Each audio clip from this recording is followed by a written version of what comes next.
अस्सलाम वालेकुम dear student. आज हमारे पास टॉपिक है Planck's quantum theory. Planck's quantum theory जिस तरह नाम से ज़ाहिर है, क्वांटम जिस तरह हम क्वांटम फिज़िक्स पढ़ते हैं या साइंस में हम टर्म यूज़ करते हैं कि एनर्जी जो है क्वांटाइज होती है, तो क्वांटाइज का अगर हम लफ्ज़ी तर्जुमा करें तो इसका मतलब कि एनर्जी जो है फ़िक्स होती है हर एक चीज़ के लिए। अगर हम एटम को एक्साइटेड करना चाहें, मालिक्यूल को एक्साइटेड करना चाहें, न्यूक्लियाई को एक्साइटेड करना चाहें या इलेक्ट्रॉन को एक्साइटेड करना चाहें, तो इसके लिए एक मखसूस फ्रिक्वेंसी की एनर्जी दरकार होगी और वही फोटोन, वही एनर्जी जो है ख़ुद आकर ये काम करेगी। जिस तरह डेली लाइफ का कॉन्सेप्ट होता है कि फॉर एग्ज़ाम्पल अगर मैं ये मार्कर अकेले नहीं उठा सकता तो दो बंदे मिलकर जो है इन्हें उठा देंगे, लेकिन क्वांटम फिज़िक्स, क्वांटम केमिस्ट्री या ये जो थ्योरी है ये हमें ये बताती है कि नहीं, इस क्लास में इस मार्कर के साथ जिसकी एनर्जी मैच करेगी तो वो ख़ुद आकर इनको उठाएगा। अगर इससे उनकी एनर्जी ज़्यादा है तो तब भी नहीं कर सकता। डेली लाइफ में तो हम कहते हैं कि अगर एनर्जी ज़्यादा हो तो फिर तो वो आसानी से कर सकता है, लेकिन स्पेक्ट्रोस्कोपी या जो है क्वांटम फिज़िक्स या प्लैंक्स क्वांटम थ्योरी में हम ये पढ़ते हैं कि हर एक चीज़ के लिए एनर्जी क्वांटाइज है और वही फोटॉन, वही क्वांटम ख़ुद आकर जो है वही एक्साइटेशन जो है सर अंजाम देगा। या अगर कोई बॉडी एनर्जी रिलीज़ भी करता है तो स्पेसिफिक अमाउंट ऑफ एनर्जी जो है उससे रिलीज़ होगी। तो जिस तरह डेली लाइफ का कॉन्सेप्ट है तो उससे ये कॉन्सेप्ट जो है मुख्तलिफ है।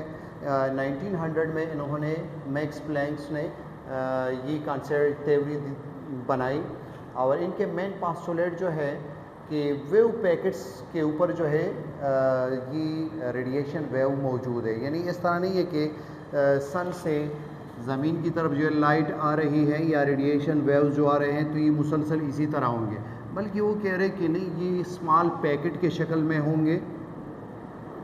तो ये कंटिन्यूस फॉर्म में ट्रेवल नहीं करेंगे बल्कि डिसकंटिन्यूस फॉर्म में। तो जब भी कोई बॉडी लाइट रिलीज़ करे यानी रेडिएशन रिलीज़ करे, एनर्जी रिलीज़ करे या एब्जॉर्व करे, तो ये कंटिन्यूस फॉर्म में नहीं होगी बल्कि डिसकंटिन्यूस फॉर्म में होगी, स्मॉल पैकेट की शक्ल में होगी। और इस पैकेट को यूनिट ऑफ वेव या energy packet, pulse of energy, quantum, और अगर लाइट के सेंस में हो तो फिर फोटॉन का टर्म भी यूज़ करते हैं। यानी अगर हम मेटल को हीट अप करें तो वो लाइट तो रिलीज़ नहीं करेगा, तो फिर हम जो है क्वांटम का टर्म यूज़ करेंगे। लेकिन अगर सनलाइट हो या ट्यूबलाइट हो तो उसके लिए फिर जो है हम फोटॉन का टर्म भी यूज़ कर सकते हैं। या हमारे बॉडी से IR रेडिएशन जो है निकलती है, तो ये कोई लाइट तो नज़र नहीं आता हमें, तो हम इस वक्त क्वांटम का टर्म यूज़ करेंगे। लेकिन अगर लाइट इन्वॉल्व हो तो उस वक्त इनके लिए फोटॉन का टर्म भी यूज़ किया जाता है।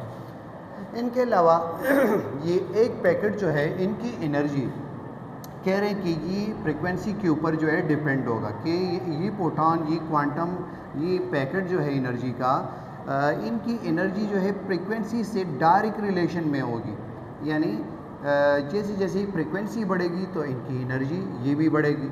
और जब हम प्रोपोर्शनलिटी साइन हटाते हैं तो इनके ऊपर यहाँ पर हम साथ में प्लैंक्स कांस्टेंट, ये वैल्यू इनकी वैल्यू है 6.62 6 × 10⁻³ जूल सेकेंड। तो ये Planck constant H, small h जो है ये प्लैंक कांस्टेंट इनका नाम है और ये इनकी वैल्यू है। तो एक 3 पॉइंट है। एक पॉइंट में हमें ये बताया कि जब भी ये एनर्जी रेडिएशन जो है ट्रेवल करेगी तो ये कंटिन्यूस फॉर्म में नहीं, डिसकंटिन्यूस फॉर्म में होगी। सेकंड, इस पैकेट का, इन फोटॉन का, इस क्वांटम का जो एनर्जी है वो इनका ताल्लुक़ जो है फ्रिक्वेंसी के साथ है। अगर फ्रिक्वेंसी बढ़ेगी तो इनकी एनर्जी भी जो है बढ़ेगी। यानी अगर हम मुख्तलिफ रेडिएशन MCQs के पॉइंट ऑफ व्यू से हम बात करें कि मैं यहाँ पे जो है बना दूँ कि radio wave, microwave, infrared, visible, ultraviolet, X ray, gamma, और मैं आपसे कहूँ कि इसमें किसका फोटॉन जो है ज़्यादा एनर्जेटिक होगा, तो गैमा की जो है फ्रिक्वेंसी ज़्यादा होगी, तो गैमा जो रेडिएशन है उनके फोटॉन जो है ज़्यादा एनर्जेटिक होंगे क्योंकि इनकी फ्रिक्वेंसी ज़्यादा होगी। इसी तरह रेडियो वेव के जो फोटॉन होंगे उनकी फ्रिक्वेंसी कम होती है तो उनकी एनर्जी भी कम होगी।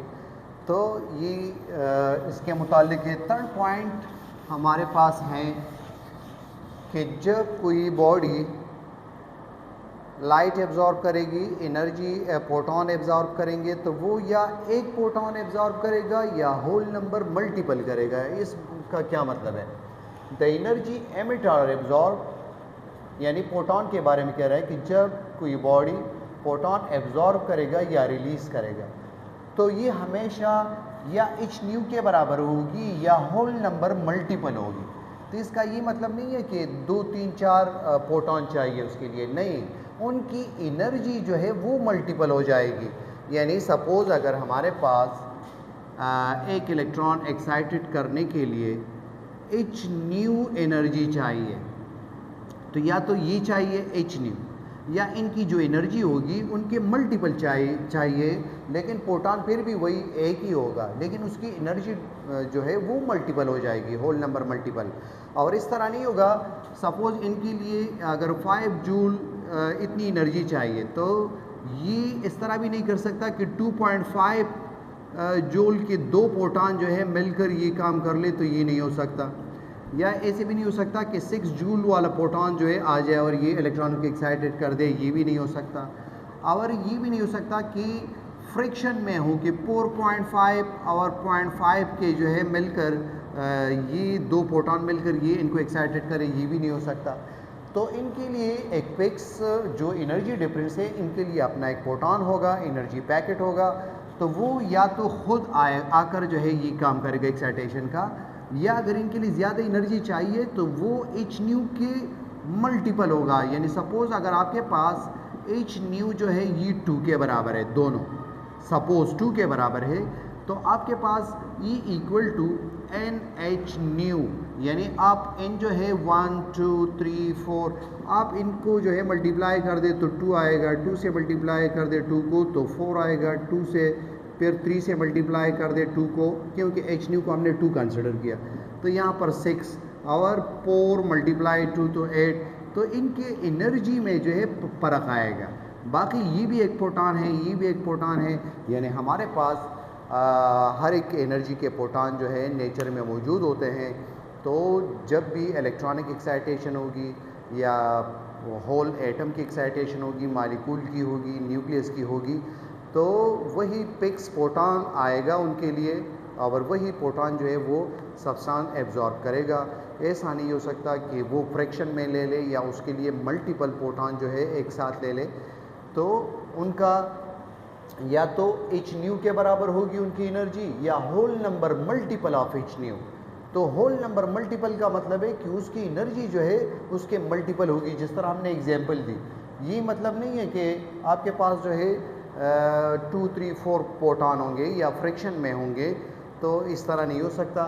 तो इनका मेन कंक्लूजन जिस तरह हमने स्टार्ट में जिक्र किया कि एनर्जी जो है हर एक चीज़ के लिए क्वांटाइज है, फिक्स है, स्पेक्ट्रोस्कोपी के मुताबिक, क्वांटम फिजिक्स के मुताबिक, या क्वांटम केमिस्ट्री के मुताबिक, या प्लैंक्स क्वांटम थ्योरी के मुताबिक।